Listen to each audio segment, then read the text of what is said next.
Madhu hello Sujatha వాళ్ళ తండ్రి ఇచ్చిన పిటిషన్ మేరకు కేసు నమోదు చేసి దర్యాప్తు చేస్తున్నాం. దర్యాప్తులో భాగంగా ఈరోజు అమ్మాయి వాళ్ళు మేము ఇచ్చిన కట్న కానుకలు మాకు ఇవ్వాలని అబ్బాయి వాళ్ళ తల్లిదండ్రులని వాళ్ళని మాట్లాడదామని అంటే వాళ్ళని పోలీస్ స్టేషన్లో ఉంచడం జరిగింది. వాళ్ళని పిలిపించి మాట్లాడేయాలని అంటే డైరెక్ట్ కోపతాపాలు ఉంటారు కాబట్టి వాళ్ళని పోయి డైరెక్ట్ కొట్టే అవకాశం ఉంటుంది కాబట్టి వాళ్ళని బయట నుంచి పోలీస్ స్టేషన్లో పోకుండా అడ్డుకోవడం జరిగింది. వాళ్ళు మాకు న్యాయం జరగాలని బాధితులు పోలీస్ స్టేషన్ ముందర చాలాసేపు ధర్నా చేయడం జరిగింది. దాంతో వాళ్ళ పెద్ద మనుషులు వచ్చి మాట్లాడుకొని అమ్మాయికి ఏమైతే ఇచ్చారో వాళ్ళ పెద్ద మనుషులు మాట్లాడుకొని ఇష్యూ క్లియర్ అయింది. కేసు నమోదు చేసి దర్యాప్తు చేస్తాం. అంటే పోలీసుల మీద ఏమైనా దాడులు చేశారు?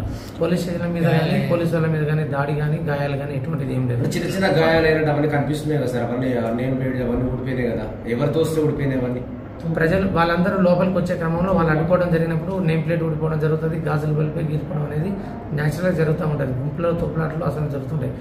ఎవరి మీద దాడి చేయలే, ఎటువంటి సంఘటన జరగలేదు.